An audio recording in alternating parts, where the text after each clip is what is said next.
It's the time for entertainment, and Miss G has joined me from the weekend with all the wonderful stories and exciting stories from the world of entertainment. Welcome. Thank you. How are you doing? I'm not bad at all. Oh, great. So you missed out on the dance moves, Salsa. Kizalsa. So it's a combination of kizomba and salsa. So it's called kizalsa. Yeah, but I saw some great videos coming out. A lot of people turned out. Great fun indeed. Wow. They had the Alisa Hotel. Let's see excerpts from there. Experienced dancers and the not-so-good dancers alike participated in the dance party that blends both salsa and kizomba dance moves to create a totally thrilling kizalsa dance. With DJ Black and Andy Dusty working their turntable magic to keep the kizomba spirit alive, and Lexus Bill leading the dance moves, the patrons, mostly young male and female corporate executives, were totally drenched in the captivating moment. The program started at 6 p.m. on Friday, but as at 12:30 a.m. on Saturday, organizers of the event had to plead with excited patrons to enable them to bring it to a close. They could not have enough of the party. Actor Peter Ritchie, former Miss Universe Ghana Pelamwa, and ETV's Kwame Jan were there to grace the dance party, but most importantly, to demonstrate their dancing skills. Organizers say they are glad that they are able to create an ambience for people from the corporate world to meet, have fun, and network. What really gave birth to this? Joy FM decided to put all this crowd together for this beautiful day. Be asking this question. We're pace setters. Okay, we're pace setters, and we just want to keep exciting our listeners from here. Kizalsa has come to stay, and Joy 99.7 FM will be bringing it to its listeners every month.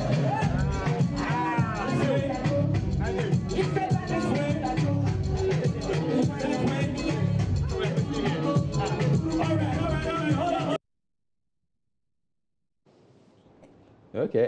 Step right, right, right, left, left. 1, 2, 3.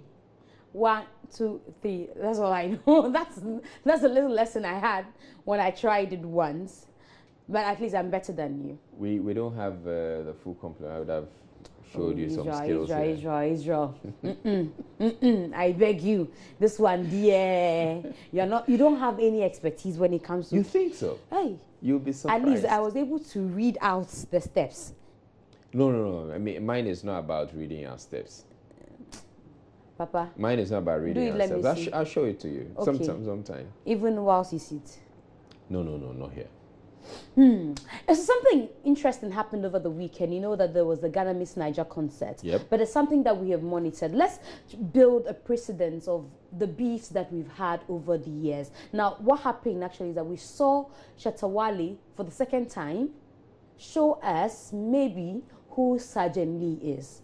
Now, at the Vodafone concert, Vim concert, when Shatta Wale got to the part of his taking over song that introduced Sergeant Lee sitting and drinking his tea, or Otashi Ocha tea, he decides to limp. At the Ghana Meets Niger concert, he does the same. So the question we are asking is that, to what extent do these beefs go? And we're trying to build a precedent and all that have happened over the years. So we start from the very famous Notorious B.I.G. and Tupac. If we can see the pictures of these folks rolling on the screen. B.I.G. and Tupac had a beef that became so unhealthy that one lost their life. Then we got to Ja Rule and 50 Cent. Yes, we saw their beef.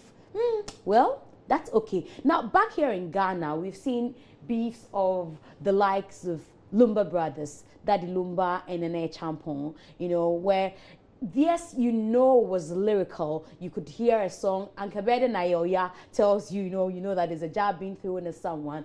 Then away from that, we've seen Lord Kenya and Obrafo also had their rap heavyweights, and then Asaria Bwamayehu also for Bebre. Lyrical beef, very clean beef. Then this is where it all began. Shatta Wale sent a letter to Samini, and in that letter, Stonebwoy and Shatta Wale have some beef going on silently. We thought we could just you know, keep it at their lyrics until this happened. Let's see the video.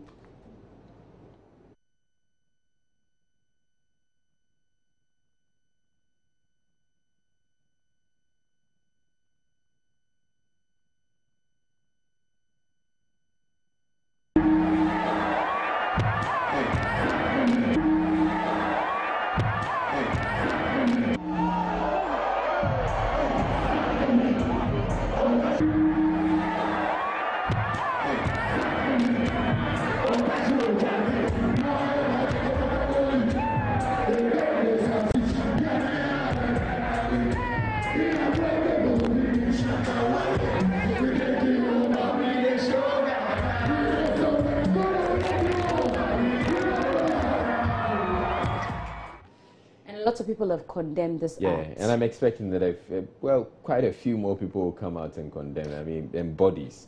You know, I'm expecting some bodies to also come out to because it's not pleasant. It's not pleasant at all. Especially when we had Stonebwoy come on Joy sometime last week, and he spoke so well. Yes. And he didn't, you know, throw out those jabs that you think that anybody in the beef is going to throw out, and then we get this. And even if he did, I think that the beef should just remain lyrical. You know, once it goes beyond lyrics, it's not exciting for those people who sit behind Enjoy Your Song because you don't even know what to sing. And I think they should take notes that, you know, a lot of young ones are watching and listening to them and it's picking from them. I'm sure you saw the video of this young girl who was going to school in her uniform singing Shatta Wale's song, you know, out loud. That if she sees a video like this, she begins to mimic a certain Sergeant Lee who is working like. I'm not too happy. I called Shatta Wale's camp. They're telling me they haven't seen the video yet, and I keep saying that if we don't take care, we'll have too many bulldogs. Too many Shatta Wale bulldogs who refuse to see the wrong now until they are out of the camp. I think that, like you're saying, we need a lot more people to come speak against this, and we don't want to see Shatta do a thing like this. It's not pleasant. At all. Not at all. Anyway, away from that, still on beefs, you know, a few weeks ago, I spoke to Obrafo. Obrafo had a beef with, what's his name, Lord Kenya. He said their beef was so beautiful that you wouldn't know until you listen to their song. And he had a problem with this kind of beefs. You see, the maturity we attach to the whole beef, the open-mindedness that we attach to it, made it so beautiful because nobody took it personal. We never drew personal shots at each other. I won't ascribe to what they say is beef today, what the young ones are doing to themselves, taking it that personal and, you know, insulting everybody here and there. I mean, I think it's a competition of insults rather than, you know, beef, because somebody will say somebody's mouth is big. Come to think of it, did the person create himself? You would ask. And somebody will go and say somebody is gay. Actually, those words that they're using, you may not know. They are not factual. So this is Obrafo even way before this, because he had seen Bain Abu by Yapuno and the back and forth between Yapuno and Shatta Wale. Anyway, so away from the beef stories, let's talk about Emilia Brobe. She's a Kumasi-based actress. She's been in a lot of news because initially we knew she was married to a doctor at Kolibu. Something happened. They said the marriage didn't work. Was she married? Was she not married? She talks about it herself. In my life, I got married in 2010 and things couldn't work out. The marriage lasted for 2 years. In 2011, later 2011 and 2012, I got divorced. I mean, documents signed, both partners agreed. Ever since, I've dated before, I've had a baby and all that, but I never got married again. So I would say in my life, I've been married just once. 2 years ago, when there were rumors that somebody they perceive to have been your second husband, Dr. Boateng, CEO of Endpoint. People were talking about it everywhere. He came out to say that, oh, you have a baby together. He's called Randy. We have not heard you say anything about that story. And I will never ever mention nobody's name, comment about anybody. I won't talk about that, no way. You see that when those stories were coming, I never responded.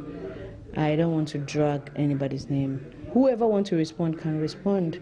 But Emilia, I won't respond because it won't solve the issue, or it won't bring back what it was supposed to be there. There is no point dragging anybody's name. I believe when stuff happens, you should just leave it, let it go, move on. Don't drag people's names, tarnish people's images. So with that issue, I don't want to talk about it. You don't want to talk about it. But was it something that you were looking forward to beyond, just the relationship that you had that didn't happen? No, I believe in this world, anything at all can happen. You didn't want to marry him? I don't want to talk about that issue, not at all. I hear that, there was a hotel that was renovated, and there was a name that was put on the hotel that had earned something there, and then you've changed the name of the hotel. I know nothing about that. The owner of that hotel you're talking about is the best person to talk about that hotel. That's your daddy? My daddy? Mm-hmm. My daddy works in the UN in Abidjan. Your father doesn't own a hotel in Kumasi? I can't disclose my dad's property on Joy News because I don't know how he's gonna feel. When he gives me the chance to do that, I will. That experience where people said, oh, you had two factions behind you. 4 years ago. Don't even want to remember that issue. It's gone. Does it carry any scar with you that even till date people can still see you and say, it's up to them. It's up to them to say whatever they want to say. I don't think about it anymore. Have you developed a tough skin for the industry? I can't because I'm human. I've got feelings.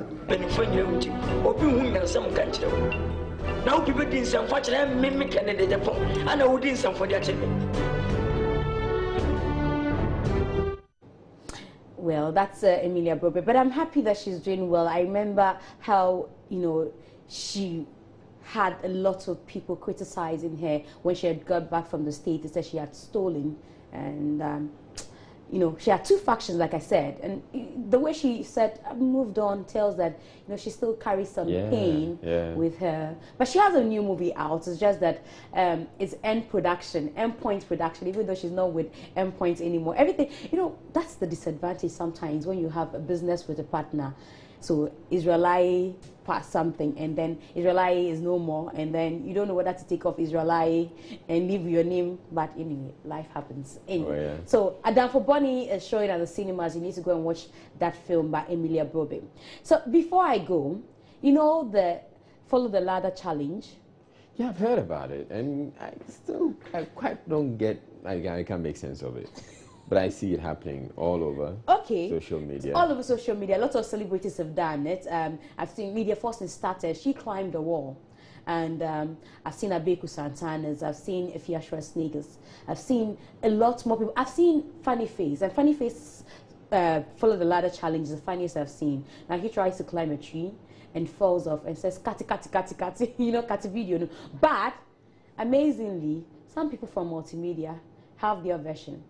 Let's see. Multimedia's Follow the Ladder challenge. Ladder, ladder, ladder, ladder. Our Lord Jesus is the ladder. Ladder, ladder, ladder, ladder.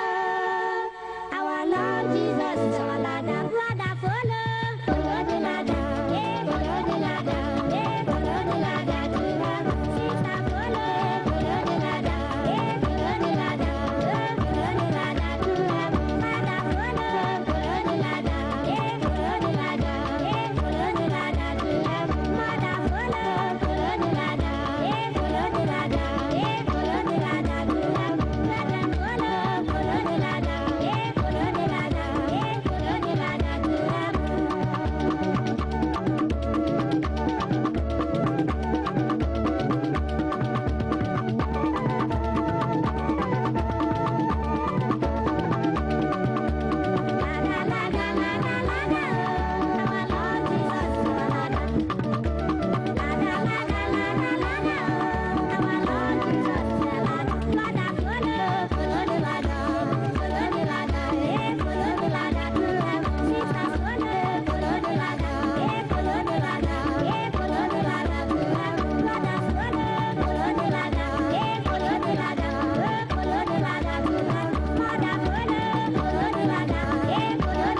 Okay, so when are you participating in the ladder challenge?